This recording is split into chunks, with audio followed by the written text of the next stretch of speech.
नमस्कार. स्पर्धा विश्वमध्ये आपलं स्वागत आहे. आज आपण या व्हिडिओमध्ये बघा वनरक्षक भरतीसाठी अतिशय उपयुक्त असा प्रश्नसंच घेणार आहोत. त्यामुळे हा व्हिडिओ तुमच्यासाठी नक्कीच फायदेशीर ठरणार आहे. व्हिडिओ शेवटपर्यंत बघा. त्याचबरोबर तुम्ही जर या चॅनलवरती नवीन असाल आणि या अगोदरचे व्हिडिओ बघितले नसतील तर आपल्या चॅनलवरती जाऊन ते व्हिडिओसुद्धा बघून घ्यायचे आहेत.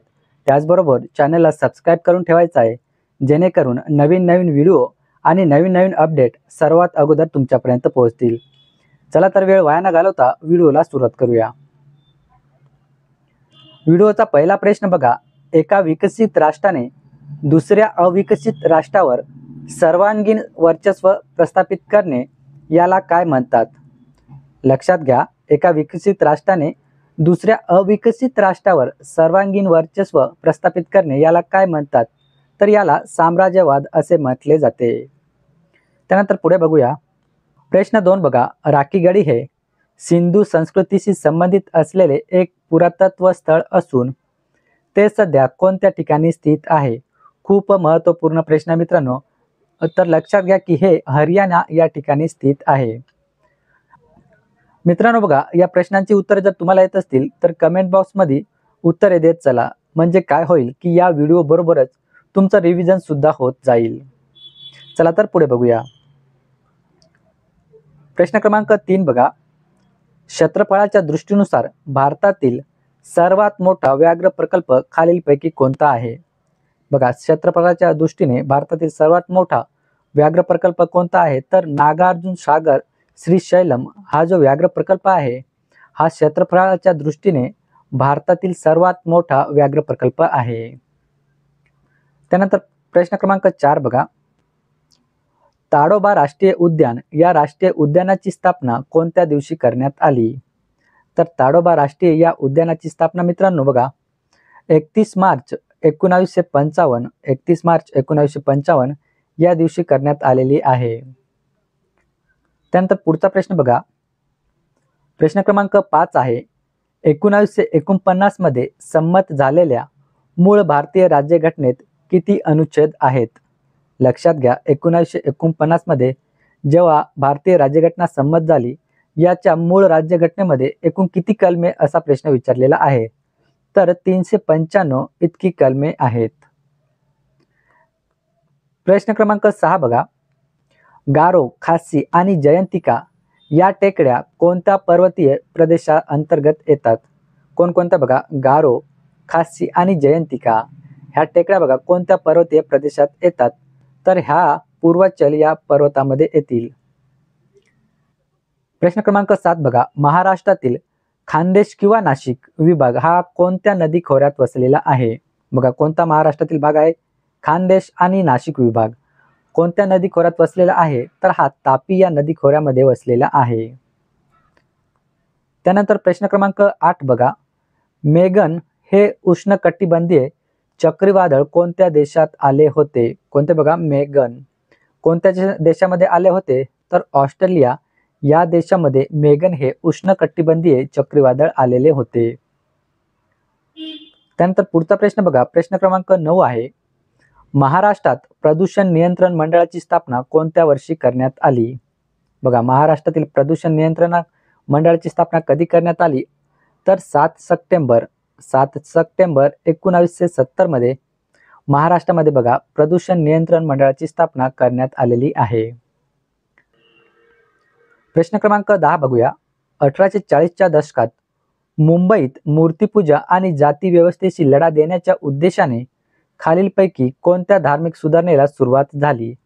तर परमहंस मंडळी याला सुरुवात झालेली आहे. कधी? तर 1840च्या दशकात. आणि कुठे? तर मुंबई या ठिकाणी.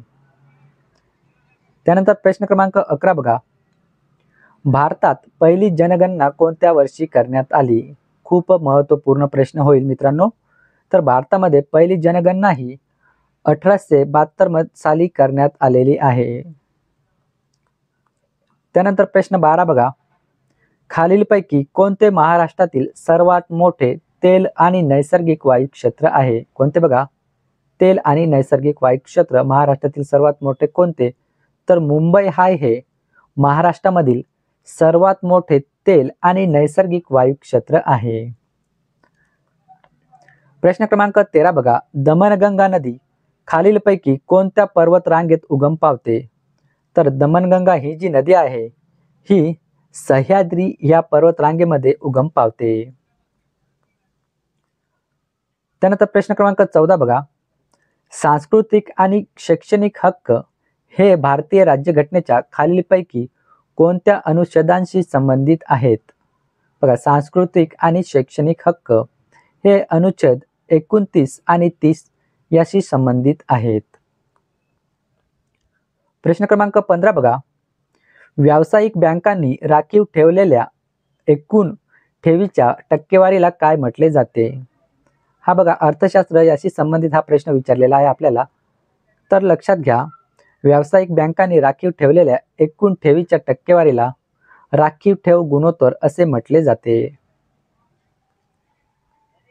त्यानंतर प्रश्न 16 बघा, राष्ट्रपती पद रिक्त झाल्यास आणि उपराष्ट्रपती उपलब्ध नसल्यास राष्ट्रपती पद म्हणून कोण कारभार सांभाळतो? बघा, राष्ट्रपती पद जर रिक्त झाले असेल आणि अशा वेळेस उपराष्ट्रपती जर उपलब्ध नसतील तर राष्ट्रपती म्हणून कोण कारभार सांभाळतो? तर ते भारताचे मुख्य न्यायमूर्ती असतात, हे राष्ट्रपती म्हणून कार्य सांभाळत असतात. त्यानंतर प्रश्न 17 बघा, भारताच्या उपराष्ट्रपतीची निवड खालीलपैकी कोण करते? बघा, भारताचे जे उपराष्ट्रपती असतात यांची निवड ही कोणामार्फत होते? तर संसदेच्या दोन्ही सभागृहाचे जे सदस्य असतात यांच्या मार्फत उपराष्ट्रपतींची निवड होते. प्रश्न क्रमांक 18 बघूया, आदिम समाजातील व्यापाराच्या प्रारंभिक स्वरूपाला काय म्हणतात ज्यामध्ये वस्तूची थेट देवाणघेवाण होत असते? तर त्याला वस्तू विनिमय प्रणाली असे म्हटले जाते. त्यानंतर पुढे बघा, प्रश्न क्रमांक 19 आहे, जागतिक प्राणी सुरक्षा दिवस खालीलपैकी कोणत्या दिवशी साजरा केला जातो? बघा, प्राण्यांची सुरक्षा ही खूप महत्त्वाची आहे आणि त्यासाठी बघा जागतिक प्राणी सुरक्षा दिवस आपण साजरा करतो. मात्र हा कधी करतो? तर लक्षात घ्या, 4 ऑक्टोबर या दिवशी जागतिक प्राणी सुरक्षा दिवस आपण साजरा करत असतो. त्यानंतर पुढे बघूया, प्रश्न क्रमांक 20 बघा, 13व्या लोकसभेची स्थापना खालीलपैकी कोणत्या वर्षी झाली? हा पण खूप महत्त्वपूर्ण प्रश्न होईल मित्रांनो. बघा, 13व्या लोकसभेची स्थापना कधी झाली? तर ऑक्टोबर 1999 ला 13व्या लोकसभेची स्थापना झालेली आहे. प्रश्न 21 बघा, माघारी जाणाऱ्या मान्सूनच्या आगमनापूर्वी हवेतील आर्द्रतेमुळे हवामान उष्ण व दमट होते, या घटनेला काय म्हणतात? लक्षात घ्या की माघारी जाणाऱ्या मान्सूनच्या आगमनापूर्वी आर्द्रतेमुळे हवामान कसे होते? तर हवामान हे उष्ण आणि दमट होते. तर या घटनेला काय म्हटले जाते? यालाच आपण ऑक्टोबर हीट असे म्हणतो. लक्षात घ्या की ऑक्टोबर हीट. त्यानंतर प्रश्न 22 बघा, उत्पादनाच्या साधनांची मालकी बहुतांशी अथवा पूर्णपणे खाजगी क्षेत्राकडे असणे या अर्थव्यवस्थेला डॅश असे म्हणतात? खूप महत्त्वपूर्ण प्रश्न आहे मित्रांनो. पुन्हा एकदा लक्षात घ्या की उत्पादनाच्या साधनांची मालकी बहुतांशी अथवा पूर्णपणे खाजगी क्षेत्रांकडे असणे या अर्थव्यवस्थेला काय म्हणतात? तर याला भांडवलशाही अर्थव्यवस्था असे म्हटले जाते. म्हणजे प्रश्न क्रमांक 23 बघा, भारतीय राष्ट्रीय काँग्रेसची स्थापना खालीलपैकी कोणत्या वर्षी झाली? तर 1885 साली भारतीय राष्ट्रीय काँग्रेसची स्थापना ही झालेली आहे. त्यानंतर प्रश्न 24 बघा, 1812 मध्ये कोणत्या राज्यात भारतातील पहिला कागद गिरणी उद्योग स्थापन झाला? कधी? बघा, 1812.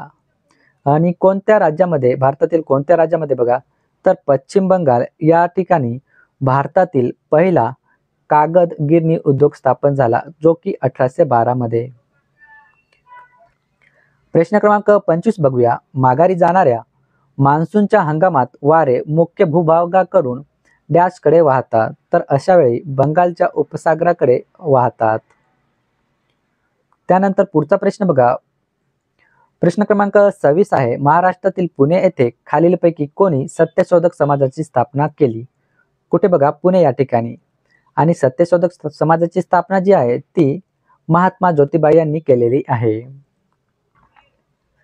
प्रश्न क्रमांक 27 आहे, भारतातील सर्वात मोठे खाऱ्या पाण्याचे सरोवर कोणते आहे? तर चिल्का हे जे सरोवर आहे हे भारतातील सर्वात मोठे खाऱ्या पाण्याचे सरोवर आहे? प्रश्न 28 आहे, ध्वनीच्या तीव्रतेचे एकक कोणते? तर डेसिबल हे जे आहे हे ध्वनीच्या तीव्रतेचे एकक आहे. प्रश्न क्रमांक 29 बघा, महाराष्ट्रामध्ये एकूण किती ज्योतिर्लिंगे आहेत? लक्षात घ्या, महाराष्ट्रामध्ये एकूण 5 ज्योतिर्लिंगे आहेत. त्यानंतर प्रश्न क्रमांक 30 बघा, सर्वनामांना डॅश असे म्हणतात? तर सर्वनामांना प्रतिनामे असे म्हटले जाते. या ठिकाणी आपण एकूण 30 प्रश्न बघितलेले आहेत, जे की येणाऱ्या पेपरमध्ये तुम्हाला नक्कीच उपयुक्त ठरतील. तुम्हाला जर हा व्हिडिओ आवडला असेल तर व्हिडिओला नक्कीच एक लाईक करा आणि आपल्या मित्रांपर्यंत शेअर करायला विसरू नका. चला तर इथेच थांबूया. जय हिंद, जय महाराष्ट्र.